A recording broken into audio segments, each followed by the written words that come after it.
পার্বত্য চট্টগ্রাম বিশেষত খাগড়াছড়িতে সবসময় যেটা বলে থাকে যে অসাম্প্রদায়িক খাগড়াছড়ি, এখানে আজকে পাহাড়ি বাঙালি সবাই মিলেমিশে যে অনুষ্ঠানটা উপভোগ করলো, এরকম টাইপের একটা আমরা আসলে খাগড়াছড়ি চাই।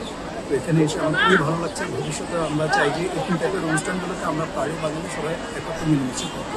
ধন্যবাদ স্যার। আপনার কোনো বৈশাখের প্রতি কোনো বার্তা আছে?